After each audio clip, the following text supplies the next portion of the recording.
Y ahora con ustedes el pastor Carlos Armando en Transformando Nuestro Pueblo.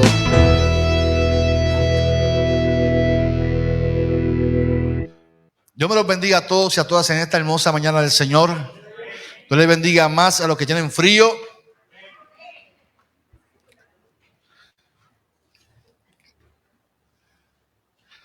Qué bueno poder estar en la casa del Señor. Qué bueno poder declarar cada cántico la fidelidad del Señor, declarar la gracia del Señor a ese Dios que salva, a ese Dios que viene por su pueblo. Y el tema de hoy es Dios nos salvará. Es el tema de hoy. Repita conmigo: Dios nos salvará. Y quiero que busque el texto de Romanos. No voy a utilizar el Evangelio de Lucas, voy a utilizar Romanos capítulo 10, del 8 al 13. Busque Romanos capítulo 10, del 8 al 13.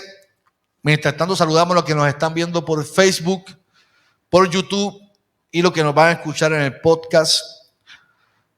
Muchas bendiciones. Somos la Iglesia Evangélica Unida de Caguas. Nuestra iglesia, una gran familia. Aquí están comiendo muy bien, parece. ¿Están activados? ¿Cuántos están activados? Eso es.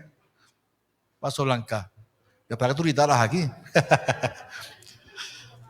Romanos 10, del 8 al 13. Cuando lo tenga, diga amén. Amén. Recuerde que lo leo en la traducción lenguaje actual. Más bien, la Biblia dice: el mensaje de Dios está cerca de ti, está en tu boca y en tu corazón. Y ese mismo mensaje es el que les traemos, que debemos confiar en Dios.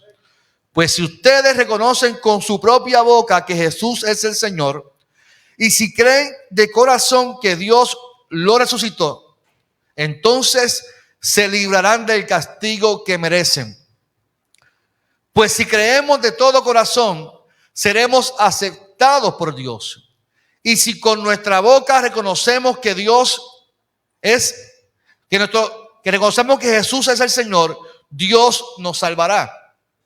La Biblia dice: Dios no deja en vergüenza a los que confían en Él. No importa si son judíos o no lo son, porque todos tienen el mismo Dios. Y Él es muy bueno con todos los que le piden ayuda. Pues la Biblia dice también: Dios salvará a los que lo reconocen como su Dios. Señor, en esta mañana te damos gloria y honra por tu palabra. Y te pido con todo mi corazón que tú hables a tu iglesia y que salgamos transformados por tu palabra. Que sea tu palabra, que sea ella la que transforme y que nos confronte. Y que nosotros podamos tener nuestros corazones receptivos y dispuestos a recibir tu palabra. En el nombre de Jesús oramos. Amén. Se puede sentar en esta mañana del Señor. En la vida siempre van a existir temas tan profundos que la realidad es que discutir y luchar por una interpretación se tomaría como una discusión vana. Yo diría vana. Porque intentar convencer a alguien que tiene una postura clara sobre X o Y tema es complicado. Por eso usted va a una cita médica o va a cualquier lugar, dice: prohibido temas ¿qué? Políticos y religiosos. Y en estos días almorzaba con un compañero que claramente él tiene una postura política clara porque su papá fue un político. Y él me decía que yo escucharlo a él, para mí eso fue como una revelación divina. Y me dice: no, es que claramente el problema en Puerto Rico de historia es que nosotros hemos votado ciegamente por nuestros partidos políticos. Y yo decía: ¿qué tú estás diciendo aquí, hermano? Que la culpa es nuestra porque hemos votado, porque ciegamente somos fanáticos de tal X de partido y nos vamos por ahí sin importar sean buenos o malos. Y yo escuchar a alguien que está claramente definido con un partido decir eso, para mí fue un momento histórico y fue impactante para mí, Porque normalmente nadie acepta, cuando tiene una postura política o religiosa, aceptar que tenemos posiblemente una mala decisión o una mala interpretación. Y menciono esto porque en los romanos sucedía algo parecido. Pablo estaba llevando en un proceso transformador a los romanos. De hecho, Romanos es uno de mis libros favoritos, porque ahí está enmarcado mi texto que marcó mi vida, que es Romanos capítulo 12. No os conforméis a este siglo, sino transformados por medio de la renovación de vuestro entendimiento. Y para mí es importante que entendamos que Pablo quería llevar por un proceso transformador en ellos, pero con palabras que posiblemente eran duras de oír y peor aún de aceptar. Y me explico, los pasajes de atrás, y voy a hablar de un poquito para atrás, me refiero a los capítulos 9 en adelante. Pablo está condenando la actitud religiosa del pueblo, ¿ves? Y cuando alguien te condena una actitud religiosa, eso nos afecta.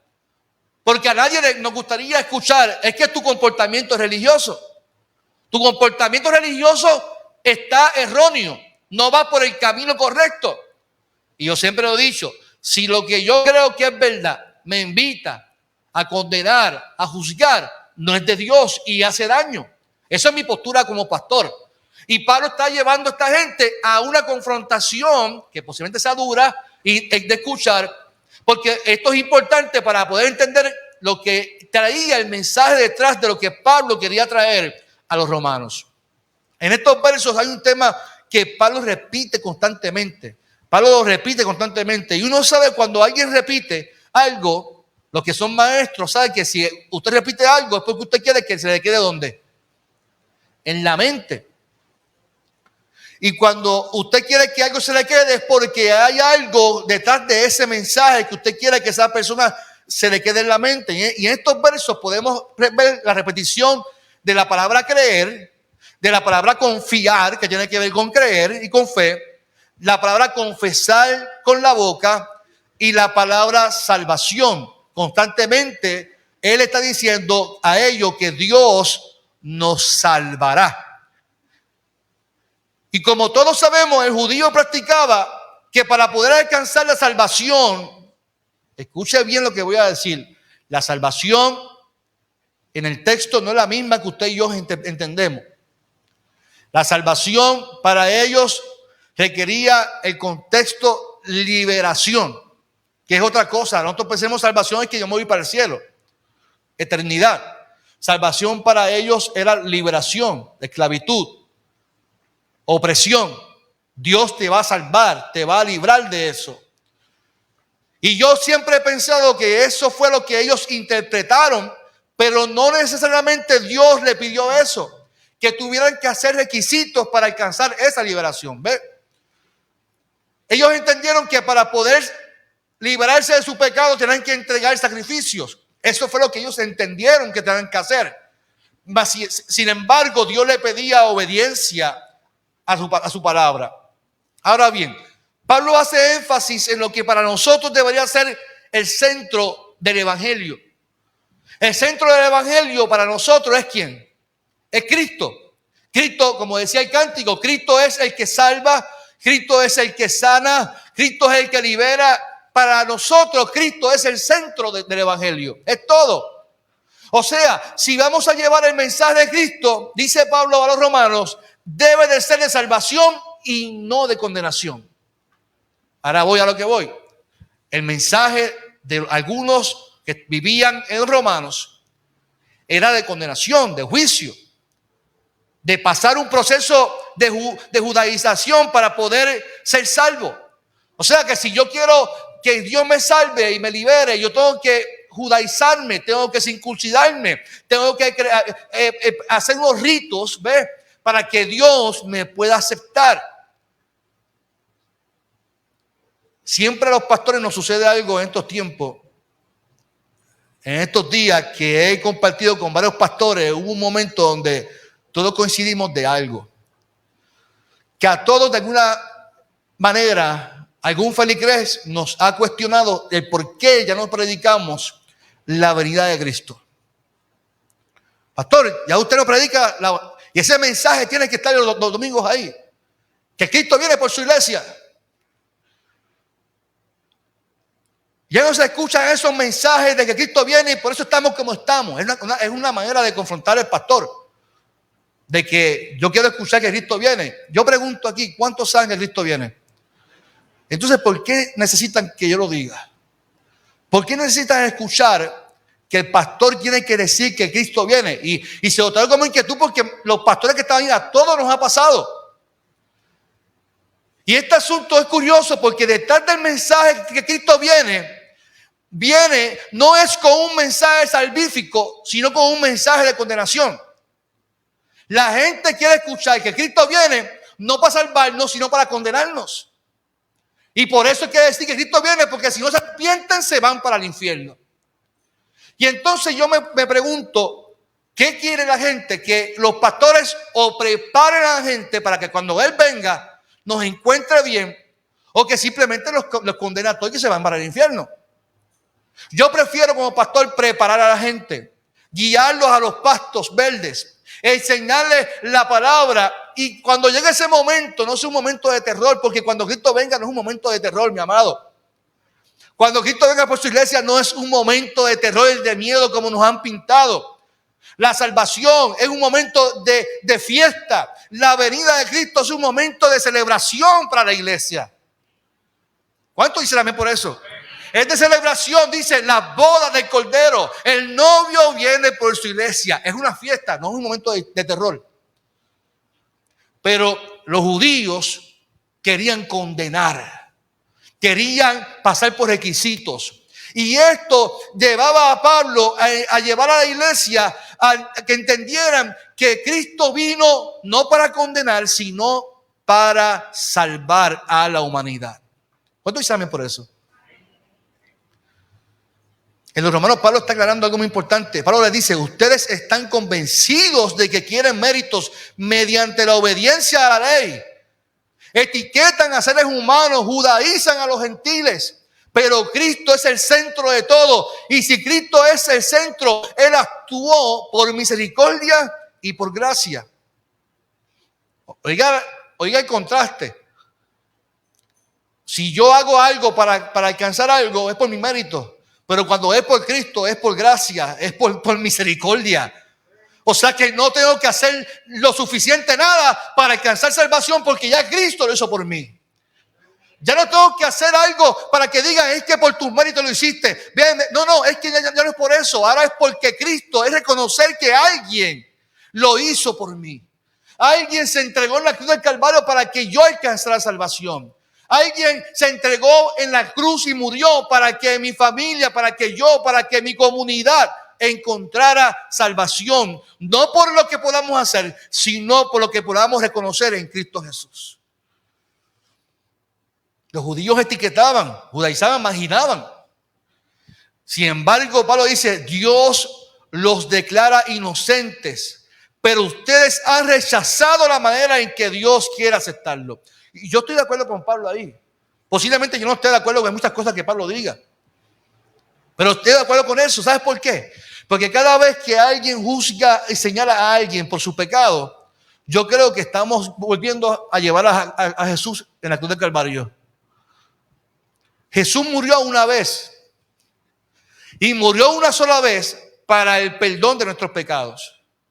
Y si yo tengo que incriminar a alguien porque hizo algo mal, para señalarlo y juzgarlo por su comportamiento, porque para mí como cristiano, que soy tan santo y tan espiritual, que eso me da la potestad de juzgar al que se porta mal, pues eso me lleva a mí a condenar y decir, no, es que tú estás mal. Cada vez que yo digo algo que tú estás mal, estoy llevando a cruz en la cruz del Calvario a Jesús. Pero cuando yo amo al que peca, cuando amo y comprendo que también Dios murió por él y que esa persona no está bajo mi responsabilidad de salvación, porque no es mi responsabilidad. La iglesia no está aquí para decir quién se va para el cielo y quién no se va para el cielo. La iglesia no está aquí para decirle a la gente quién se va con él y quién se queda. La iglesia está para restaurar, para decirle a la gente que también Dios murió por todo el mundo y que todos tenemos el mismo derecho para alcanzar esa salvación. ¿Cuántos dicen amén? Qué ironía que usted sabe lo que es intentar hacer algo para agradar a Dios y darle con la matraca e intentar agradar a Dios. Y Dios dice, ya no tienes que hacer algo, ya no tienes que hacer eso para agradarme. Yo comparo siempre la vida. Mire, usted sabe cuántas veces nosotros nos hemos encontrado orando, Señor, yo no vuelvo a hacer este pecado.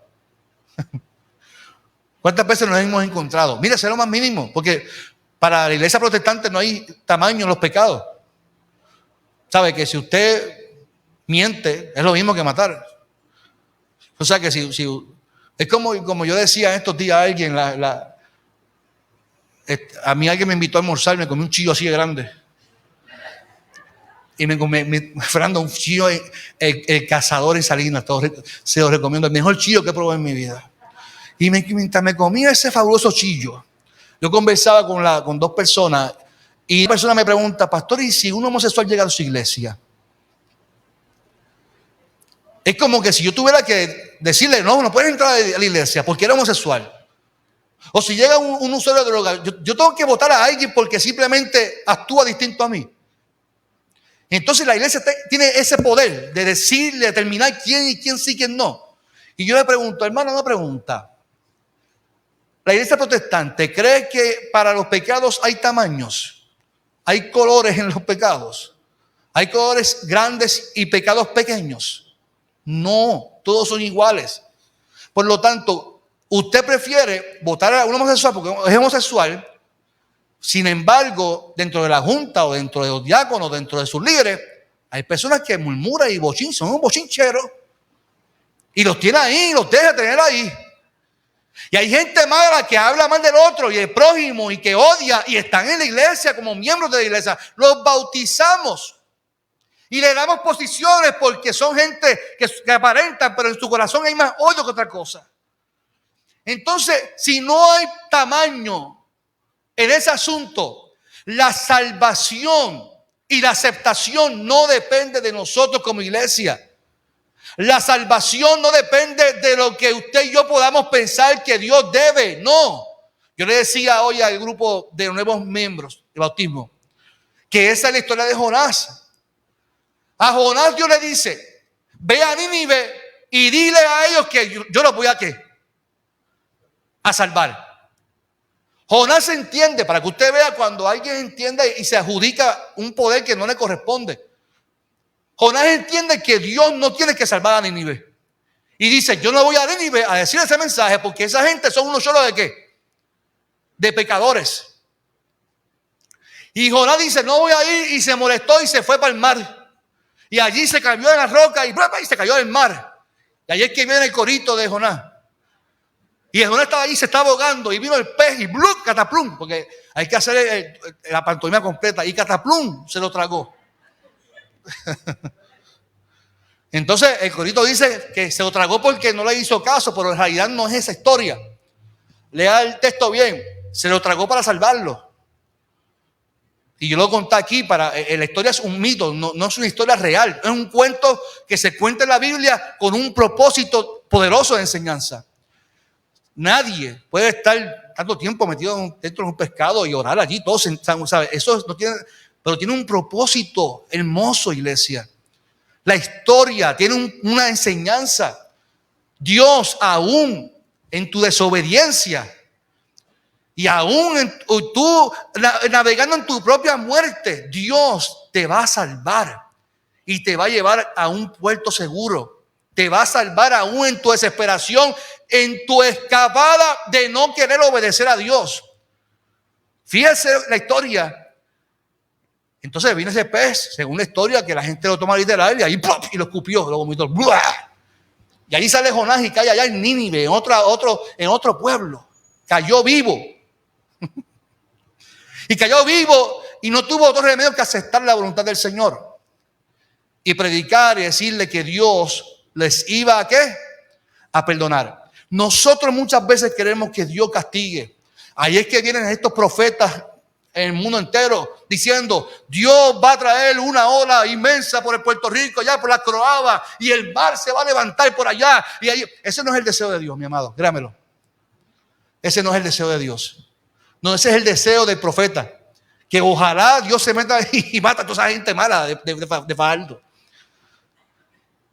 Gracias a Dios ya yo me fui de ahí. Si viene una ola que se lleva a ellos, ya yo no pastoreo en Fajardo. Eso sería un acto bien inmisericordioso de mi parte. Pero eso nace de un corazón que desea castigo de parte de Dios, pero no nace del corazón de Dios. ¿Sabes por qué no nace del corazón de Dios? Porque del corazón de Dios lo que nace es amor para sus hijos. Mire, algo que yo disfruto tanto es la paternidad. Yo que tengo una hija y un hijo, yo me lo disfruto. Si antes de nacer mis hijos, ya yo lo amaba infinitamente. Ustedes que son padres, abuelos, tatarabuelos. ¿Cuántos son tatarabuelos aquí? No, mira cómo hace Luis. Acéptenlo, son tatarabuelos. Le duelen los huesos, le duele la espalda. Que tienen, acéptenlo. Y usted sabe que uno ama incondicionalmente a sus hijos. Y cuando son nietos, les permite cosas que no se les permitían a los hijos. Los abuelos se toman tan en serio en malcriar a los hijos que es una batalla. A mi mamá tuvo que decir un día: mamá, no, tiempo. Hay un límite aquí. ¿Sabes? No me puedes crear un mostito en mi hija. Una nieta, eso fue como que a complacerla en todo lo que a mí no, tú nunca hiciste eso conmigo. No, yo me pongo celoso rápido. ¿Sabe qué? Mira, usted sabe qué hizo mi papá un día con mi hermano. Lo llevó a Caibitoy. ¿Cuánto se acuerda de Caibitoy? Aquí muchas veces. Sí, ¿se acuerda de Caibitoy? Llevó a mi hermano y le dijo: Mandy, coge lo que tú quieras de ahí. Y mi hermano cogió, ¿usted se acuerda que había un martillito de madera que usted le daba? Mi hermano cogió eso nada más. A mí nunca me lo pidió, porque yo le iba a vaciar toda la tienda, créamelo. ¿Sabe? Los padres conocen y aman a sus hijos, malcrían a sus nietos, porque hay un amor. Antes que naciera ya uno ama, y es una cosa, uno conoce mejor a Dios. A donde voy, en el corazón de Dios no puede haber odio. En el corazón de Dios no puede haber tal pensamiento de que Dios está cansado de su pueblo. Que Dios, su misericordia se agotó, cuando la Biblia dice que sus misericordias se renuevan cada mañana.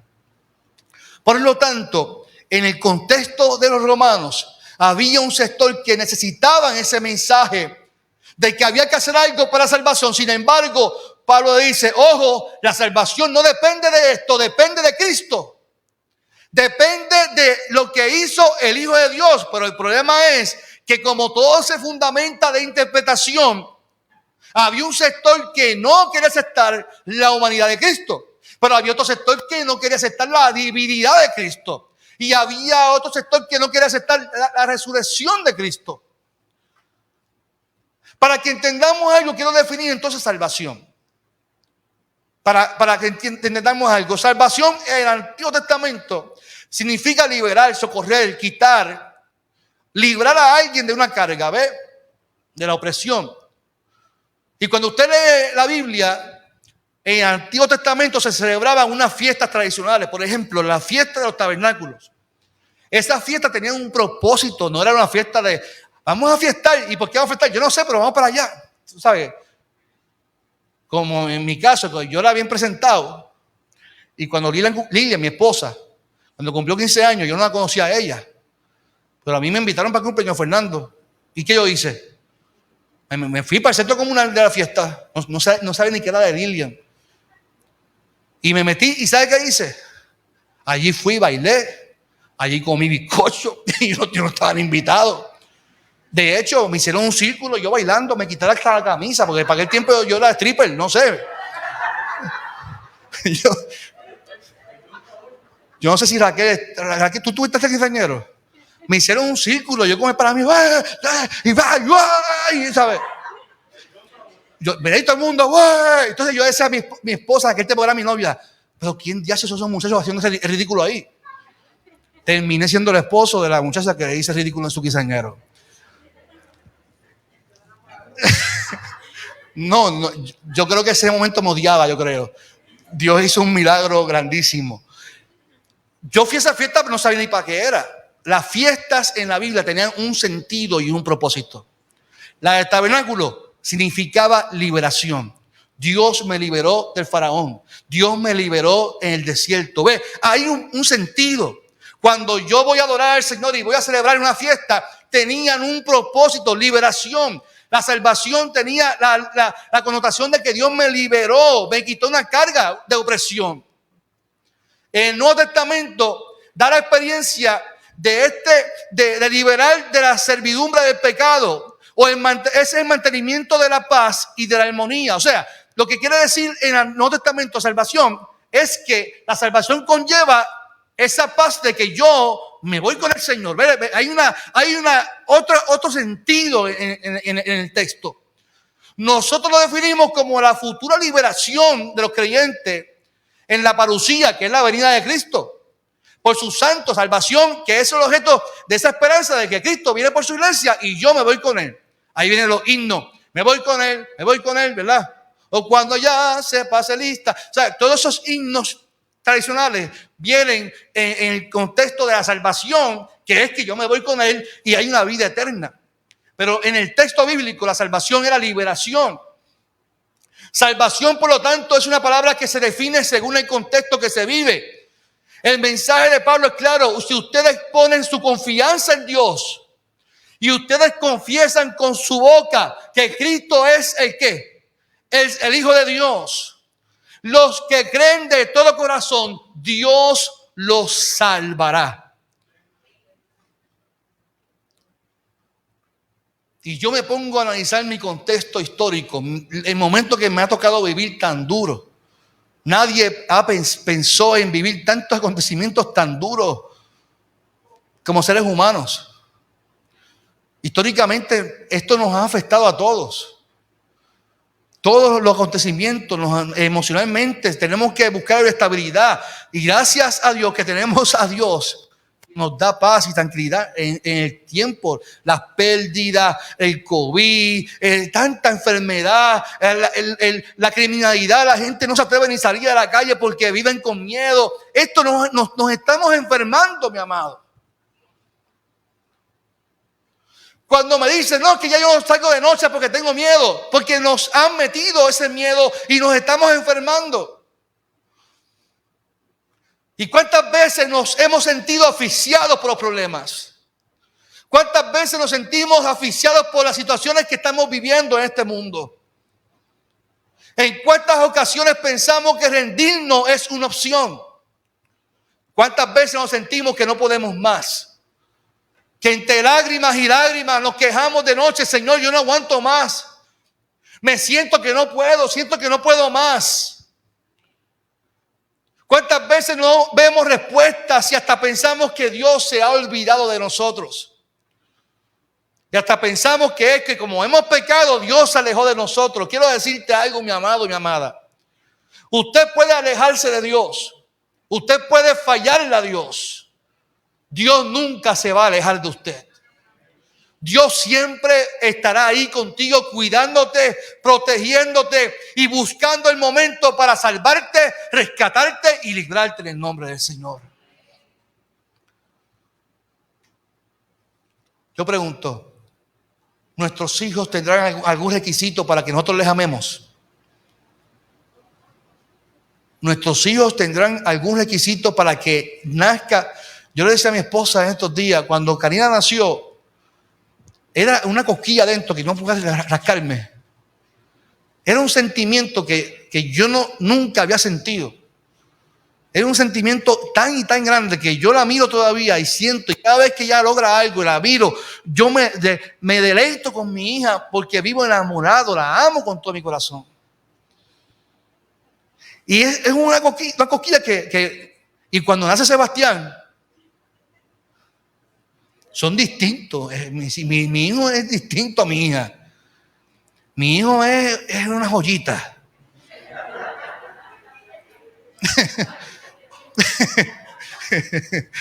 Yo tengo que aceptarlo, hermano. Mi hija yo la dejaba antes pequeñita, con 2 añitos, sentadita ahí, y mi esposa cantaba aquí, digo, en la iglesia donde estábamos. Y mi hija no se atrevía ni moverse. Mi hija estaba siempre ahí y todo el mundo, ay, esa nena, usted sabe cuando ella llegó aquí pequeñita. Todo el mundo, pastor, ¿cómo esa nena ni se atreve? Y, no, porque es que se educó. A mi hijo yo lo educo, le digo, no hace caso, es sinvergüenza. Mi esposa me dijo, Carlos, yo no sé cuándo yo voy a poder pararme a cantar.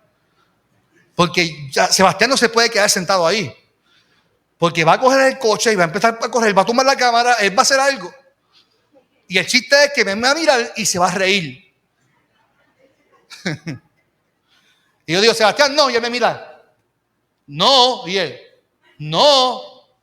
Y yo, pero es pura madre.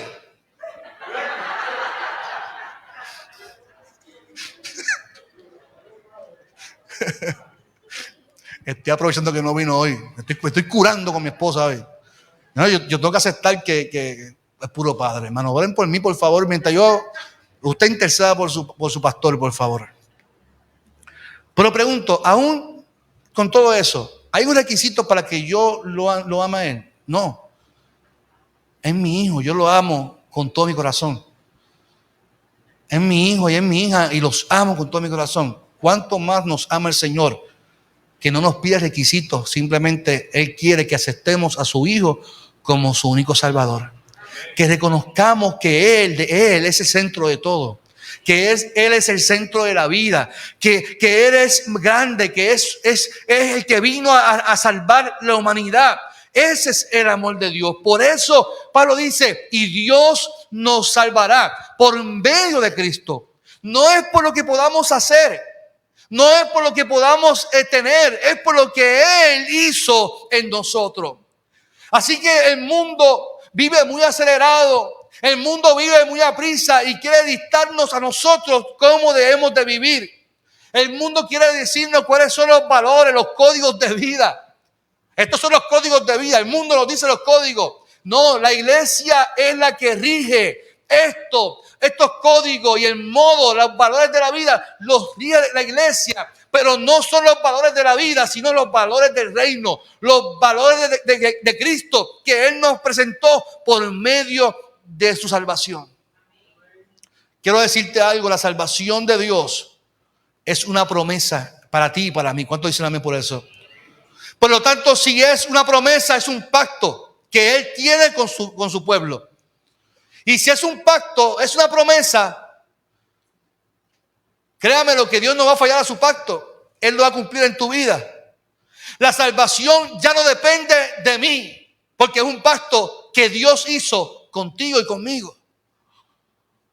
Y de seguro cuando te sientas desmayar, cuando te sientas desfallecer, cuando sientas de lo más profundo que no puedes más con tu vida, allí tú puedes recordar el pacto de lo alto que Dios nos salvará. ¿Sabes por qué? Porque no depende de mí. Y qué bueno que me siento cansado, qué bueno que me siento cansada, qué bueno que me siento que no puedo más, porque así mismo llega la promesa de lo alto a decirme, Carlos, mi amado, mi amada, Dios te va a salvar, Dios te va a liberar, Dios te va a rescatar. ¿Cuántos dicen amén? Aún en momentos pandémicos, en momentos de enfermedad, podemos escuchar, Dios nos va a salvar. Posiblemente en el pasado te dijeron que no eres digno de esa salvación. Posiblemente porque eres distinto o distinta te hayan señalado, te hayan juzgado. Pero qué bueno que Dios no te va a juzgar, que Dios te va a salvar. Termino diciendo lo que Pablo dice a los Romanos en el capítulo 10, versículo 11. Y Pablo hace referencia, la Biblia dice, Dios no deja en vergüenza a los que confían en Él. No importa si son judíos o no lo son, porque todos, ya conmigo, porque todos tienen el mismo Dios. Y Él es muy bueno con todos los que le piden ayuda. Pues la Biblia dice también, Dios salvará a los que reconozcan como su Dios. Yo te invito a que cierres tus ojos en esta mañana del Señor.